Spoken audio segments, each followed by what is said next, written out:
त्यहाँ पुग्ने बित्तिकै वातावरणले नै एक फरक अनुभूति दिलायो। चारैतिर सुनसान, उजाड र जलेका रुखहरू मात्रै देखिन्थे। जहाँसम्म नजर पुग्थ्यो त्यहाँ कालो बनेको विशाल जंगल फैलिएको थियो।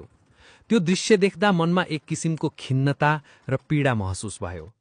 स्थानीय बासिन्दाहरूका अनुसार यो जंगलमा लागेको आगो करिब 2 देखि 3 महिनासम्म निरन्तर बलिरहेको थियो र त्यसलाई पूर्ण रूपमा नियन्त्रण गर्न निकै कठिन भएको थियो।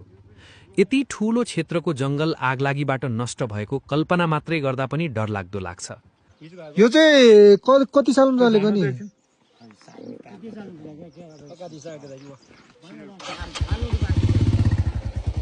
अनि यो त 2-3 महिना कति जलेको रे? कति दिन जल्यो त यो? 15 दिन लाग्यो होला नि। हैन 15 दिन बढी भयो लाग्यो। 2 महिना लाग्यो भनि सुन्थे हामीले त। यो त त्यस्तो जलेको रे त।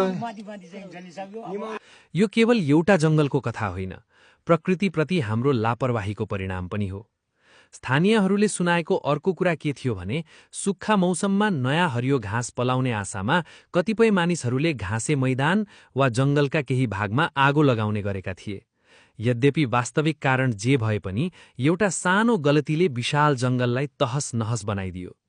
आज पनि त्यसको प्रभाव त्यहाँ स्पष्ट देख्न सकिन्छ। यो ब्ल्याक फरेस्टले हामीलाई एउटा महत्त्वपूर्ण पाठ सिकाउँछ। प्रकृतिसँग खेलवाड गर्दा त्यसको मूल्य निकै महँगो पर्न सक्छ। अझै पनि नेपालका धेरै ठाउँमा सुक्खा मौसममा जंगलमा आगलागी हुने घटनाहरू दोहोरिरहेका छन्।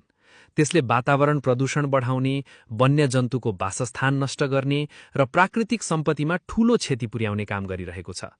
ब्ल्याक फरेस्टको यो उजाड दृश्य हेर्दा अब पुनः वनरोपण र संरक्षणमा गम्भीर रूपमा लाग्नुपर्ने आवश्यकता महसुस हुन्छ।